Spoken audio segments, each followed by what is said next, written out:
오늘 하나님 말씀은 계시록 2장 1절 7절 말씀을 가지고 다시 복음 앞에 라는 제목을 하나님 말씀 증거할 예정입니다. 복음은 모든 믿는 자에게 구원을 주신 하나님의 능력이 됩니다. 아멘이십니까? 아멘입니까? 복음은 모든 믿는 자에게 구원을 주신 하나님의 능력이 된다는 거예요. 실제로 로마서 1장 10절 이렇게 나옵니다. 내가 복음을 부끄러워하지 아니하노니 이 복음은 모든 믿는 자에게 구원을 주시는 하나님의 능력이 됨이라. 먼저는 유대인에게요 그리고 헬라인에게로다. 아멘. 아멘. 분명한 것은 이 복음은 모든 믿는 자에게 구원을 주신다는. 그런데 믿음이 무엇인지, 구원이 무엇인지, 능력이 무엇인지 그 단어 하나하나를 깊이 들어가 보면 이 자리에 복음에 대해서 아는 사람들은 참 많을 겁니다. 누군가에게 복음에 대해 설명해 보라고 하면 예수 그리스도께서 죄인인 우리를 위하여 십자가 못 박혀 죽으셔서 그걸 믿으면 천국 갈 수 있대 정도의 피상적인 수준에서 알 수 있는 사람도 있을 겁니다. 그리고 예수 믿으면 복 받는데 라고 하니까 교회 와서 물질의 복을 구하기도 하고 육신의 건강을 위하기도 하고 또 내가 이 세상에서 누리고자 하는 인정과 성취를 위해서 그 복음에서 약속된 그 구원을 내 마음대로 커스터마이징 해가지고 분명히 한 교회 안에 있지만 다른 복음, 거짓 복음을 가지고 나는 복음에서 하나님의 능력을 맛봤어라고 말할 수 있어요. 환자들에게는 무엇이 복음이겠습니까? 그 병으로부터 나음받는 것이 복음이라고 말할 겁니다. 그러나 성경이 우리에게 약속하고 있는 복음은 무엇일까요? 그것들을 약속하지 않는 것이 아닙니다. 예수 그리스도께서 죄의 사슬과 그 모든 사망의 권세를 끊으셔서 우리에게 약속하시는 것은 육신의 나음도 있고 우리의 삶의 허무함과 공허함의 그 정신적이고 영적인 문제를 해결해 주는 것도 있습니다. 없는 게 아니에요. 그러나 성경이 본질적으로 우리에게 약속하고 있는 이 복음, 로마서 1장 16절이 얘기하고 있는 그 복음은 분명히 우리에게 능력이 되는데 어떤 능력이 되냐면 본질상 진노의 자녀로 태어나서 하나님 말씀엔 단 하나도 순종할 수 없던 우리가, 그래서 절망 가운데 있고 사망의 열매를 먹으면서 살던 우리가 이제 예수 그리스도의 십자가의 능력으로 뭐 하게 되는 겁니까? 하나님의 뜻대로 살 수 있는 길이 열렸다는 것이 복음인 거예요. 예수 믿으면 천국 간다 수준의 복음은 성경 어디에도 기록되어 있지 않습니다. 목사님, 그럼 천국 못 가는 겁니다. 그게 아니라 그것이 진짜 성경이 말하는 복음이 아니라 성경 전체가 우리에게 이야기하고 있는 것은 본질상 진노의 자녀로 태어나서 사탄의 공중의 권세 잡은 자를 따라 하나님을 대적하며 살며 그 안에서 사망의 열매를 먹던 자가, 하나님 없이 홀로 살던 자가 이제 예수 그리스도의 보혈로 인하여 하나님과 완전히 회복하고 이제는 하나님의 뜻에 순종할 수 있는 길이 열렸다는 것, 그것이 복음이 약속하고 있는. 그러면 이 복음을 누구에게 구원이 될 것이고 능력이 되겠습니까? 교회에 와서 내가 원하고자 하는 학교를 가고자 기도하는 사람들에게 이게 복음일까요? 이게 구원일까요? 아니요. 그 사람들에게는 이런 복음 필요 없습니다. 누구에게 이 하나님의 말씀대로 순종하여 그 인생이 하나님의 영광을 위해 살 수 있게 되는 길이 열렸다, 이것이 누구에게 복음이 되겠습니까? 하나님 말씀대로 살지 못하여 죄와 사망 가운데서 허덕이고 슬피 울고 있는 자들에게 이게 복음이 되는 거예요. 여러분들에게 묻고 싶습니다. 여러분들이 오늘 이 자리에 앉게 한 이유, 그리고 총신대학교에 들어와서 적어도 세례를 받고 하나님 뜻대로 살겠다고 했었던 그 첫 시작점이었던 복음이 이 복음입니까? 아니면 다른 복음입니까? 여러분들에게 이걸 꼭 던지고 싶었습니다. 우리가 복음 다시 처음으로 돌아가야 됩니다. 다시 복음 앞에 서자고 말을 하는데 우리가 서로 이 자리에 한 성경을 보지만 분명히 각자가 가지고 있는 복음의 개념이 다를 겁니다. 그리고 그 복음이 담고 있는 믿음이 무엇인지도 다를지도 모르고, 그리고 그 복음이 약속하고 있는 구원이 무엇인지도 다를지도 모르고, 그리고 하나님께서 우리에게 경험시켜주신 능력이 무엇인지도 다를 겁니다. 근데 이 단어 하나하다가 엄청난 차이를 납니다. 그리고 우리 동성애자 사랑합니다. 아멘이십니까? 안 사랑하세요? 동성애자 사랑해야 됩니다. 그러나 세상이 말하는 사랑과 우리가 말하는 사랑은 다릅니다. 세상은 그들이 잘못된 길로, 죄와 사망의 길로 진리를 벗어나 갈지라도 그들을 품어주고 포용하고 해줘야 된다는 것이 사랑이라고 한다면, 우리가 성경을 통해 예수 그리스도께서 이 땅에 오셔서 친히 성육신 하셔서 하나님의 사랑이 이런 것이다 라고 보여줬을 때 그는 어떤 사랑을 보여줬습니까? 진리 안에서 사랑하는 것을 말씀하셨습니다. 하나님의 말씀에서 벗어나는 것이라면 그것에 대해서 독사의 자식들아, 사탄의 자식들아 라고 하면서 훈계하셔서 바른 길로 이끄시는 것이 예수 그리스도께서 이 땅에 오셔서 보여주신 사랑의 본질입니다. 그러나 세상은 그 사랑을 뭐 하지 못합니까? 동의하지 못하고 그 사랑을 전제하지 못하기 때문에 우리와 다른 사랑을 얘기하는 거예요. 우리도 사랑합니다. 사랑의 종교지 않습니까? 그러니까 이 단어 하나의 차이가 우리 이 자리에 앉아있지만 제가 똑같은 설교를 하지만 다른 생각을 가지고 이 자리를 나갈 수 있다는 거. 다시 한번 말씀드립니다. 설교 서론에서 말씀드린 거. 복음은 무엇입니까? 본질상 진노의 자녀로 태어나 하나님의 뜻이라고는 단 하나도 순종하지도 못하고 순종하고 싶지도 않던 우리가 하나님의 뜻대로 살고 싶고 하나님의 영광을 위해서 비록 이 비천한 몸이지만 그걸 다 살아낼 수 없어서 때로는 절망하고 때로는 힘들어 주님 앞에 절규하지만 그럼에도 불구하고 주님 뜻대로 살고 싶다는 그 마음을 가지고 주님께 엎드리는 그 길이 열렸다는 건 그것이 우리에게 복음이어야 됩니다. 아멘이십니까? 이게 동의하지 않는다면 오늘 뒤에서 나오는 모든 내용 여러분 동의가 안 되실 겁니다. 왜냐하면 이것이 성경에 있다는 것을 우리가 전제하고 동의할 때에 뒤에서 나오는 다시 복음 앞에 나가자고 할 때 다 각자 다른 복음 앞에 나간다니까요. 내가 원하는 문제로부터의 탈피. 여러분 그걸 네 글자로 뭐라고 하는지 아십니까? 우상숭배. 그걸 또 네 글자로 뭐라고 하는지 아십니까? 기복주의. 주님 앞에서 가증한 삶이 될 것입니다. 다른 복음을 가지고 내가 그 복음 앞에 서겠다고 할 때 하나님께서는 그 인생에 그 실천과 순종, 그 예배 받지 않으십니다. 왜요? 그게 성경이 말하고 있는 역사 아닙니까? 이스라엘 백성들이 하나님을 예배하고 하나님 뜻대로 살겠다고 하면서 동시에 자기가 원하는 것대로 살고자. 그래서 오늘 말씀을 들어가면서 이 복음이라는 것들을 분명하게 정의했으면 좋겠습니다. 복음은 모든 믿는 자에게 구원을 주신 하나님의 능력이 되는데 주님 뜻대로 살고 주님 영광 위에 살고자 하는 자들에게 그 능력을 주시는 게 복음이라는 거예요. 아멘이십니까? 그 복음으로 우리가 앞에 나아가야 됩니다. 우리가 함께 오늘 살펴보는 에베소 교회는 그 복음을 들었고 복음의 능력을 경험했고 복음의 열매를 충만하게 맺었던 교회입니다.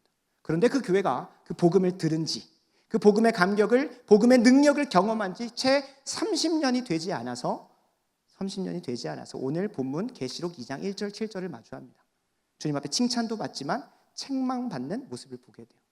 우리도 이 에베소 교회를 보면서 과연 나는 진짜로 예수 그리스도께서 우리에게 약속하신 그 복음을 따라서 살아서 복음에 합당한 열매를 맺고 있는지 한번 보셔야 돼요. 내가 그 복음을 제대로 붙잡았다면 그 복음에서 약속하는 그 능력이 나에게 경험되어져야 되거든요. 근데 내가 다른 복음을 갖고 있으면 그 능력이 드러날 수가 없어요. 하나님의 뜻대로 살고 하나님의 영광에 사는 열매가 내 삶 가운데 드러나고 있다면 우리는 참된 복음을 붙들고 있는 거예요. 반대로 그런 능력이, 그런 간증이, 그런 열매가 없다면 뭐 한 겁니까? 다른 복음 가지고 있는 거죠. 근데 에베소 교회는 분명히 사도 바울의 간증을 통해 사도 바울의 고백을 통해 그들은 참된 복음을 들었고 참된 복음의 열매를 맺었던 걸로 확인이 되어진다. 한번 오늘 본문에서 살펴보는 에베소 교회를 조금 더 그 양력을 살펴보면 에베소 교회는 AD 52년경에 처음 사도 바울을 통해 교회가 세워지고 복음을 듣습니다. 바로 2차 선교 여행 중에 들렀던 에베소의 교회를 세웁니다. 그리고 3차 선교 여행 중에 다른 교회와는 다른 편애를 받습니다. 어떤 편애를 받죠? 다른 교회들은 오래 있어도 두세 달인데 그곳만큼은 3년 동안 있으면서 두란노 서원에서 제자들을 양육하고 그 복음의 능력의 열매를 맺을 수 있도록 해요. 근데 여기에서 편애가 끝나지 않습니다. 다른 교회들에게도 편지를 쓰지만 에베소 교회만큼은 정말로 많이 씁니다.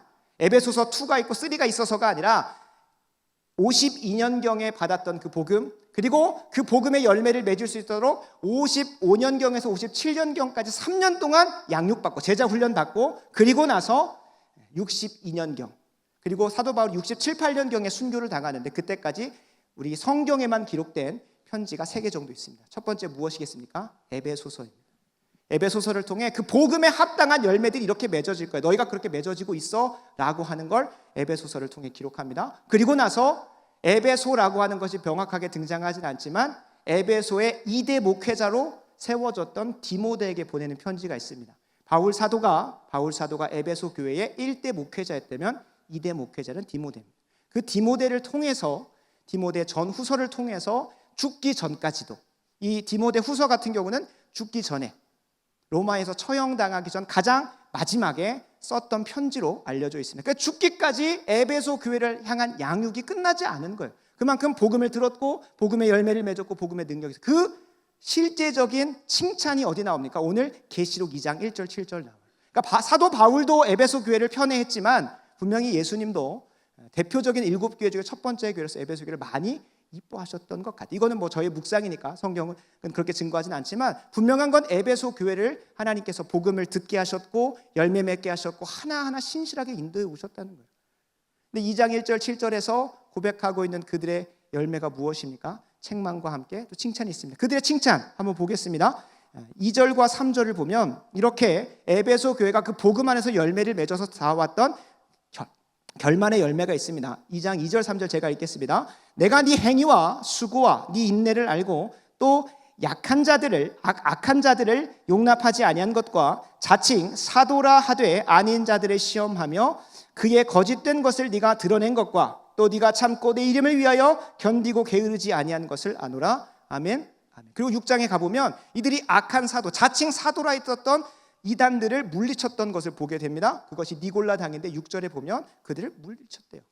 그러니까 그 안에 하나님께서 보시기에 행위와 수고와 인내가 있었다. 게으르지 않았다. 근면성실했다. 주님 뜻대로 최선을 다해 살아내려고 했다라고 하는 칭찬이 있습니다. 그런데 문제는 그것이 껍데기만 남아 있었다는 거죠. 껍데기만. 실제로 4절 5절에 가보면 그러나 라고 하면서 그들이 책망받을 것이 등장을 합니다. 분명히 복음을 경험을 했고 복음의 열매도 맺었고 심지어 이런 복음의 아름다운 열매를 행위와 수고와 인내 그리고 복음에서 벗어나 있는 니골라당이든 이단들이든 쫓아내면서 하나님 뜻대로 최선을 다해 살아내는 그 열매들, 그 말씀대로 사는 삶을 살았는데도 불구하고 책망할 것이 있는데 4절과 5절을 제가 보겠습니다. 그러나 너를 책망할 것이 있나니 너의 처음 사랑을 버렸느니라. 그러므로 어디서 떨어졌는지를 생각하고 회개하여 처음 행위를 가지라. 만일 그리하지 아니하고 회개하지 아니하면 내가 내게 가서 내 촛대를 그 자리에서 옮기리라. 아멘. 아멘. 이들의 수고가, 이들의 행위가 예수님께 칭찬받을 정도로 분명히 훌륭했습니다. 그러나 그들에게는 뭐만 있었다고요? 껍데기만 남아있었다. 껍데기만. 신앙 복음을 듣고 복음의 열매를 풍성히 맺었던 시간이 30년이 지난 이즈음에 어떤 열매가 맺어집니까? 알맹이는 없는 주님을 향한 사랑이 결여된 처음 사랑과 처음 행위를 이루고, 아니 분명히 행위를 칭찬해놓고 갑자기 5절에서는 처음 행위를 되찾으래요. 이게 무슨 말입니까? 이 행위에 대해서 조금 더 이해를 해보면 그들이 다른 교회에 비해서는 분명히 행위와 수고와 인내가 있던 것으로 보여요. 마치 제가 완주에서 매주 월요일마다 석사 과정을 위해서 버스 한 2시간 반, 3시간 정도를 타고 새벽 5시쯤에 학교 매주 올라옵니다. 그리고 9시간을 쭉 수업을 듣고 그 6시부터는 기독교 세계관 스터디를 학부생들하고 같이 진행을 합니다. 한 계기로 만나게 된 친구들하고 사회복지 영역에서, 교육 영역에서, 신학 영역에서 어떻게 하면 세상 속에서 빛과 소금 되게 살 수 있을까를 고민하는 그런 모임을 9시까지 하고 집에 내려가요. 그럼 언제 도착할까요? 화요일 새벽에 도착을 합니다. 제 행위와 수고와 인내를 좀 알아주시겠나요? 그걸 자랑하고자 함이 아니라 저도 하나님을 사랑하여 그런 삶을 삽니다. 근데 누구 앞에서는 참 초라해지냐면 거제도에서 올라오시는 목사님이 저와 같이 수업을 듣습니다. 제가 방금 네이버 지도에 찍어보니까 그냥 차로 막 달려도 5시간 걸리더라고요. 막 차로 달려. 그래서 그래 이거는 조금 뭐 저도 달리면 한 2시간 3시간이면 오니까 이거는 그렇게 비교가 안 되니까 대중교통을 한번 봤습니다. 아마 한 7-8시간 걸리지 않을까 생각을 했는데 5시간 걸리는 거 똑같은 거예요. 알고 보니까 비행기 타면 5시간이더라고요. 비행기 타면. 그러니까 비행기 타러 가는데 몇 시간, 또 비행기 또 내리고 그렇게 하는데 그러니까 비행기 뭐 한 10분, 30분이면 가겠죠. 그러니까 지금 에베소 교회가 마치 완주에서 매주 왔다 갔다 하는 그 수고처럼 참 누가 봐도 잘하고 있는 것처럼 보이는 모습이 있었다는 거예요. 근데 누구 앞에서는 저보다 더한 사랑을 하나님을 더 많이 사랑해서 그렇게 하신다는 게 아니겠지만 저도 하나님 정말 사랑합니다. 그런데 그 겉모습만 보면 어떻게 저런 걸 할 수 있지? 저도 뜨억하거든요. 그래서 그분은 이론상으로는 새벽 4시나 3시에는 올라오셔야 돼요. 근데 무슨 그때 그게 있겠습니까? 그리고 그때 차를 타고 올라오잖아요. 그러면 하루 종일 잡니다. 피곤해서. 그래서 그분은 주일날 사역을 마치고 서울로 올라오셔가지고 아마 동탄으로 알고 동탄 올라오셔서 동탄에서 또 월요일날 아침에 오는 걸로 알고. 그러니까 객관적이고 절대적인 내용을 보면 그분이 저보다 더 행위도 많고 수고도 많고 인내도 많아 보여. 그렇다고 하나님 사랑이 뭐 더 많은 것은 아니겠습니다만 분명한 것은 에베소 교회가 완주에서 오고 가는 것만큼의 행위와 수고와 인내는 있었던 것으로 보여. 칭찬받을 만큼. 그러나 하나님이 보시기에는 그 행위가 상당히 부족해서. 왜 행위가 부족했을까요? 여러분, 사랑하면 행위의 수준이 이전과 전혀 달라집니다. 무슨 말이냐면 하나님을 사랑하는 자는 하나님 말씀을 지킨다고 요한복음 14장 21절에 약속하고 있습니다. 나의 계명을 지키는 자라 나를 사랑하는 자니 나도 그를 사랑하여 그에게 나를 보이고 나도 그에게 나타내리라 라고 말씀을 하세요. 그러니까 하나님을 사랑하는 만큼 말씀을 더 잘 순종하려고 하는 거예요. 어느 정도가 아닙니까? 적당히. 이 정도면 충분하지라고 하지 않아요. 어디까지 갑니까? 이게 될까? 나는 하나님을 너무 사랑해서 이것을 더 넘어서서 하고 싶은 사랑까지 가요. 그게 사랑의 힘입니다. 그러니까 사랑하는 만큼 뭐 하게 돼 있습니까? 더 순종하게 돼 있는 거예요. 그러니까 제가 말씀드리고자 하는 것은 하나님을 사랑하는 만큼 그 순종의 깊이가 깊어져요. 그래서 주님께서 말씀하시는 거예요. 살인하지 말라고 하셨던 그 계명을 어느 정도까지 순종할 수 있게 됩니까? 사랑은 살인하는 수준이 아니라 누군가를 미워하지 않는 수준까지 순종하게 만들어요. 그러니까 그 행위의 깊이가 더 깊어지는 거예요. 간음하지 말라고 했는데 뭐 하는 것마저도 육체적으로 물리적으로 하는 걸 말고도 마음가에 음욕을 품고 보는 것마저도 하지 않게 된다는 거예요. 하나님 말씀에 더 깊이 순종하게 만들어요. 무엇이요? 사랑이요. 사랑.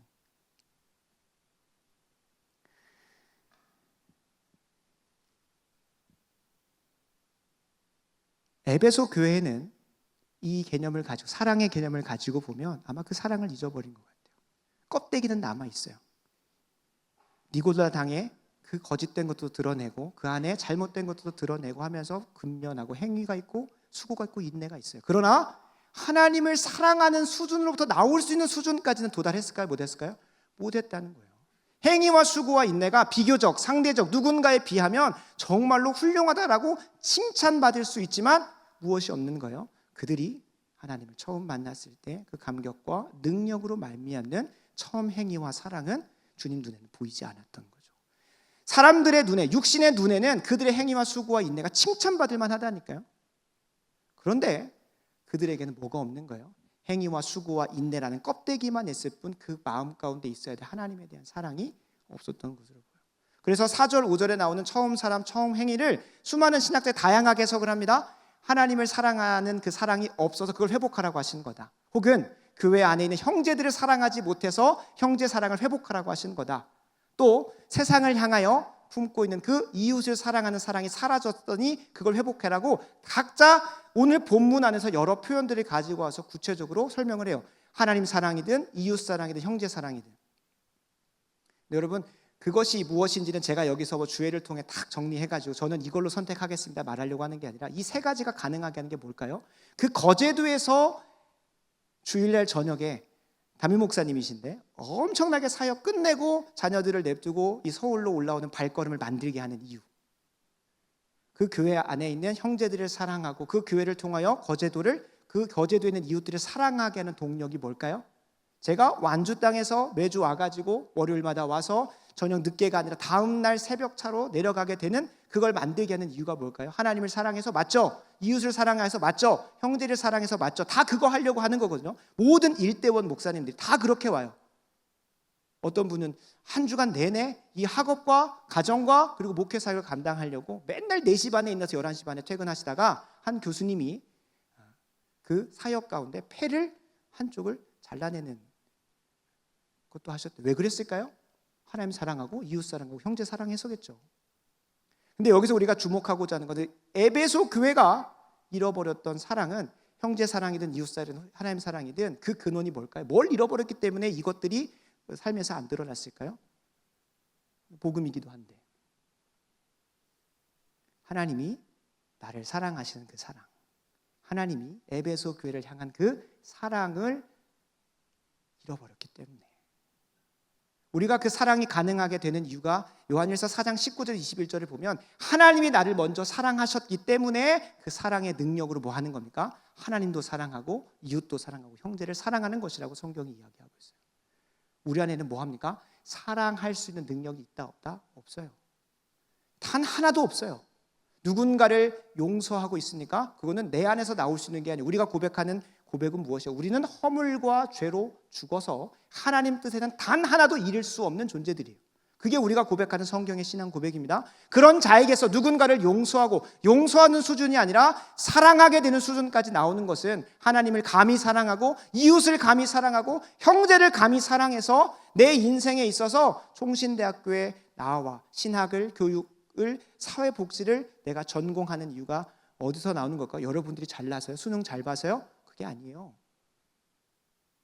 우리를 하나님을 사랑하게 만들고, 이웃을 사랑하게 만들고, 형제를 사랑하게 만드는 그 하나님의 사랑이 내 안에 그렇게 열매 맺어지는 거예요. 그러니까 에베소 교회가 진짜 잃어버렸던 처음 사랑은 무엇입니까? 하나님이 나를 얼마나 사랑하는지를 까먹어버린 거예요. 그래도 껍데기는 남아있어요. 이전에 해오던 게 있으니까. 근데 마치 이 자리에는 우리와 같지 않습니까? 분명히 우리는 다 각자 그 순간이 다르겠지만 하나님이 나를 얼마나 사랑하셔서 예수 그리스도를 통하여 십자가에서 확증하셨던 사랑을 깊이 깨달은 사람들이에요. 그래서 오지 말았어야 되는 총신대학교 신학과에 들어오고 목회의 길을 선택했고, 굳이 오지 말았어야 될, 지금은 완전 3D 직업이죠. 그죠? 목회자, 복지사, 교사. 그죠? 어디가 대우 못 받잖아요. 그죠? 뭐 조금만 해도 그 길로 오게 만든 이유가 무엇입니까? 한번 잘 생각해보면 내가 하나님 사랑해서요? 우리는 하나님 사랑 못합니다. 하나님 사랑할 수 있도록 로마서 5장 5절 우리 마음 가운데 하나님의 사랑의 마음이 부음바되어졌기 때문에 하나님 사랑하는 거예요. 이웃을 사랑하는 거, 여러분 안에는 일만의 조금의 뭐도 없습니까? 동정심 따위 없어요. 그게 우리예요. 누군가를 도와줌으로 우월감을 채우고 있지 않습니까? 누군가를 도와줌으로 그 도덕을 베풀었다는 것으로 내 성취감을 채우고 있지 않습니까? 그만큼 이기적인 존재라니까요. 그리고 내가 수고했는데 누군가 알아주지 않으면 그만큼 뭐 하는 거예요? 실족하고 힘들어하는. 교회에서 보이지 않고서 최선을 다해 수고했더니 야, 조금 더 섬겨봐라. 너 그거밖에 못하겠니? 말 들으면 왕창 실망해가지고 목사님 때문에 마음 어렵다고 교회 안 나가는 게 우리들이에요. 우리들.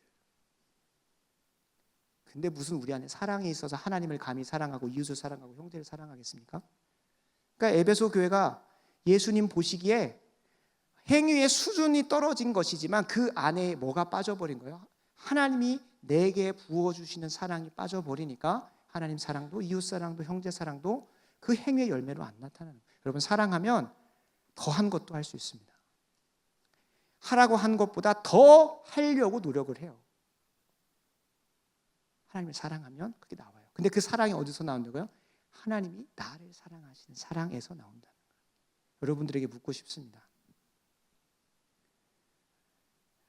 예배 가운데 말씀을 펴고 기도할 때에 하나님이 날 정말로 사랑하신다는 것을 깨달은 적이 언제였습니까? 하나님 나를 진짜 사랑하시는구나. 하나님 나를 진짜 사랑하셔서 내가 이 길로 왔지.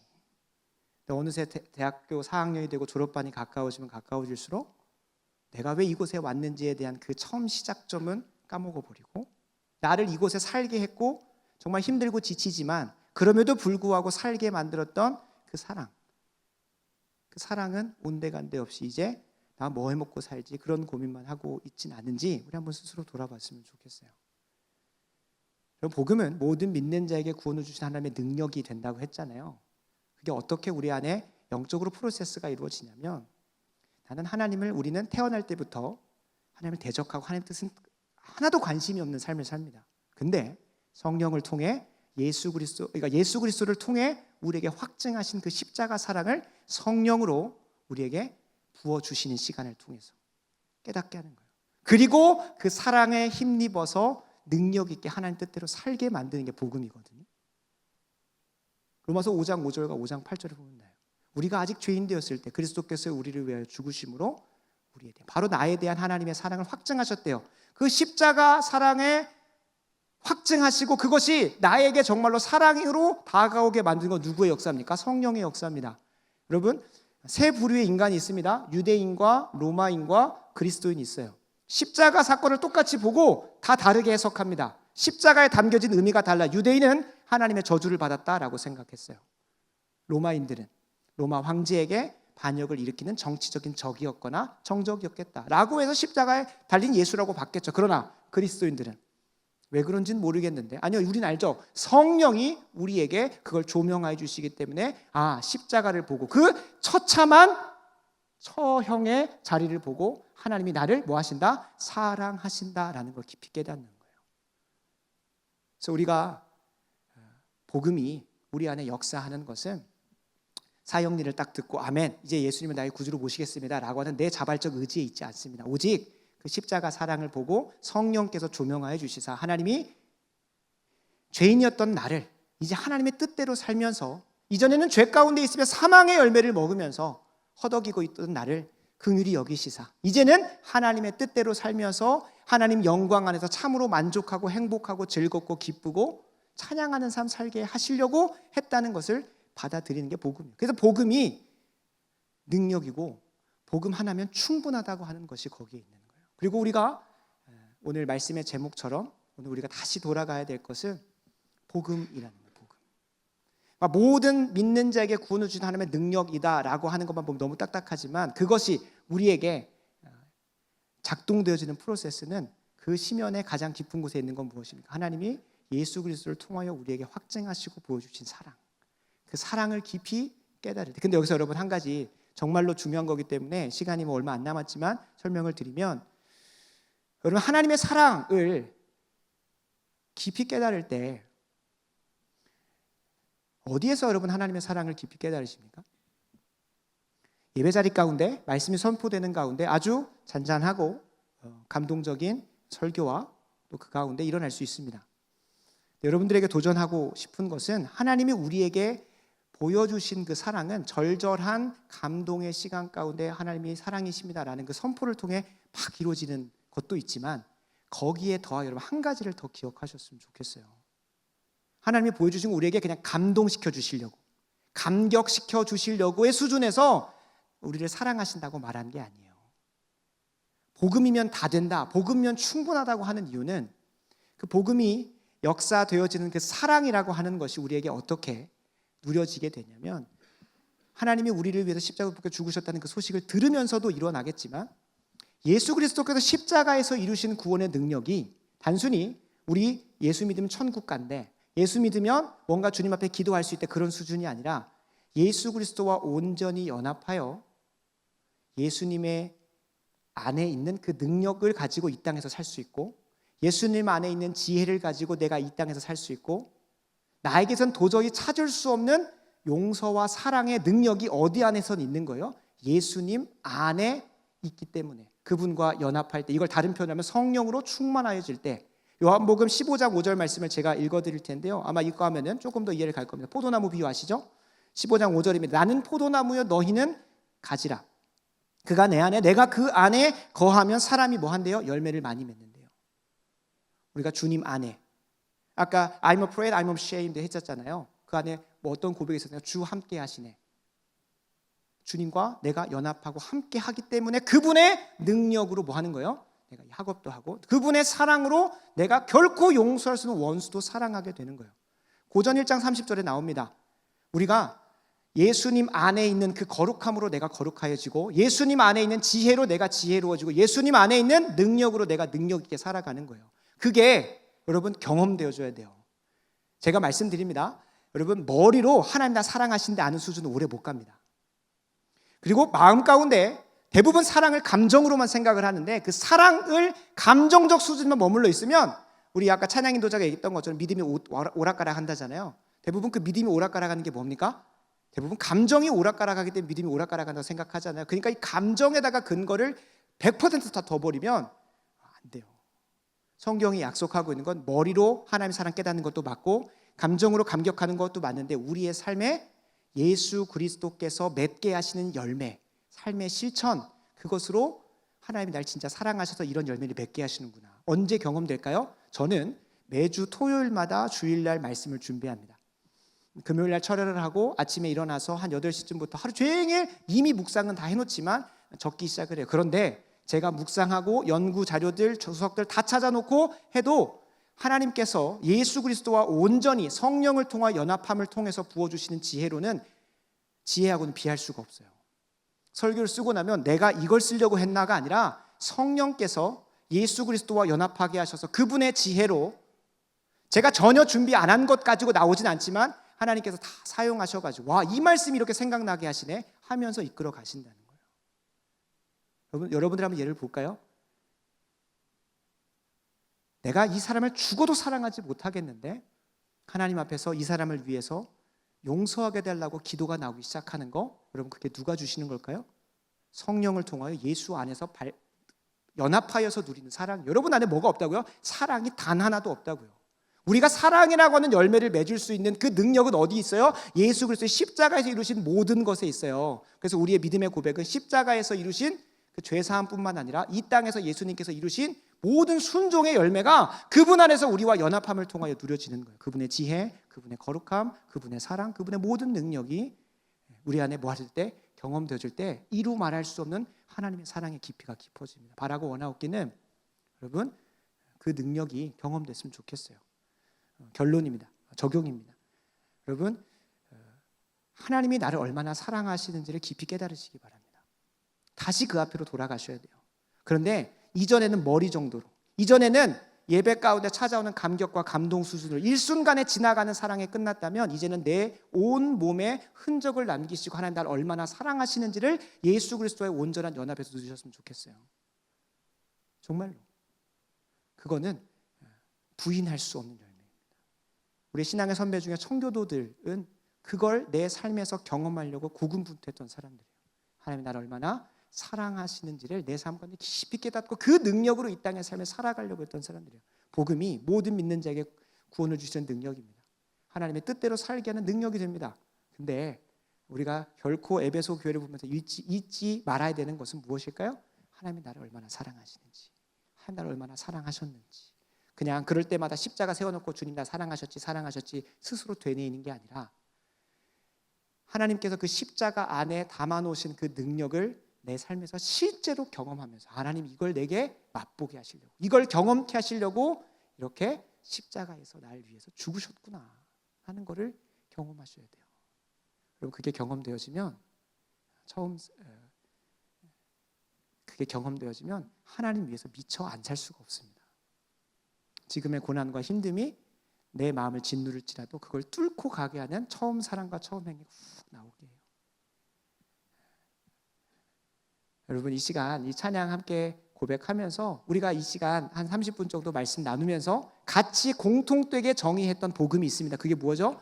모든 믿는 자에게 구원을 주시는 능력이고, 그것이 우리 안에 역사되어질 때는 사랑으로 역사되어지고, 그리고 이 사랑은 단순히 지적이거나 감정적인 것에 끝나는 것이 아니라 예수 그리스도께서 저 십자가 위에서 다 이루신 것들을 내게 뭐하게 하심으로, 경험케 하심으로 그 사랑을 깊이 깨닫게 하신다는 거예요.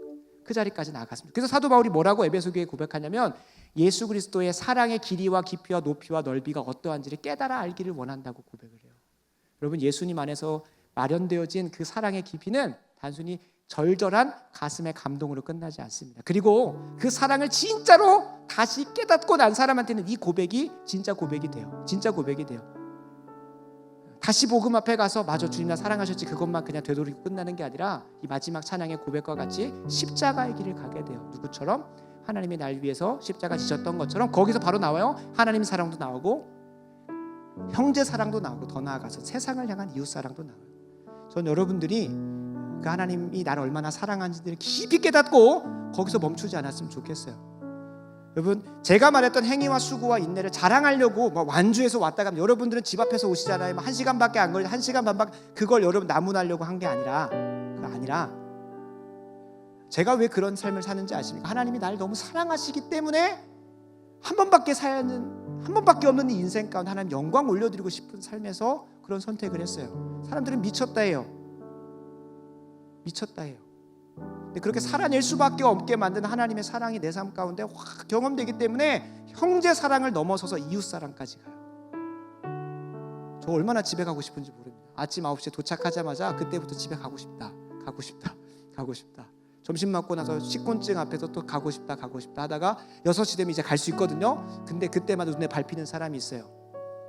제가 먼저 깨달은 그 하나님의 사랑을 이 세상 가운데서 흘려보내고 싶은데 그거를 아직 혼자 스스로는 깨닫지 못하는, 그걸 발견할 수 없는, 이웃 사랑을 하고 싶은데, 하나님을 너무 사랑해서 이웃 사랑하고 싶은데 그런 실력이 없는 자들이 와서 기독교 세계관 스터디를 해요. 그러니까 집에 가고 싶어도 못 가요.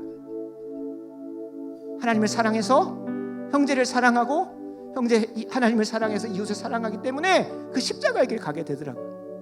아내한테 미안해요. 아들한테도 미안해요. 월요일마다 사라져서 화요일날 돌아오는 아빠고 남편이라서 미안해요. 근데 하나님을 사랑하기 때문에 그 길을 가요.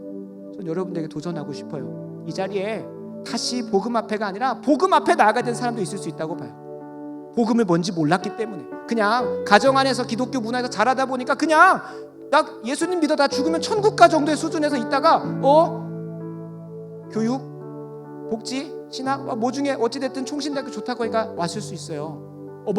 하면서. 근데 오늘 이 자리에서 그 복음 앞에 섰으면 좋겠어요. 그리고 그 복음의 감격을 이미 갖고 있었지만, 그 복음의 능력을 경험했지만 에베소 교회처럼 시간이 지남에 따라서 하나님이 나를 얼마나 사랑한지를 까먹은 그 사람은 오늘 다시 복음 앞에 나아갔으면 좋겠어요. 그래서 우리에게 뭐가 맺어졌으면 좋겠습니까? 이웃 사랑과 형제 사랑과 하나님 사랑이 정말로 맺어졌으면 좋겠어요. 그럼 젊음의 청년, 아니 마지막 한 번밖에 없는 인생인데 나를 위해서 자신에게 가장 귀한 예수 그리스도를 내어주신 그분, 내가 죄 가운데 어덕이면서 사망의 열매를 먹던 그 인생 가운데 나를 하나님 뜻대로 살 수 있고 하나님 영광에 살 수 있는 자리로 부르시는 그 하나님의 사랑을 그냥 나에게만 묵혀두겠습니까? 그 하나님을 사랑하고 이웃을 사랑하고 형제를 사랑하는 마음에 내 시간, 내 젊음 다 내어드려야 되지 않겠습니까? 사랑하면 학점 18학점도 18학점 듣는 수준으로 총신대 다니지 않습니다. 어떻게 할까요?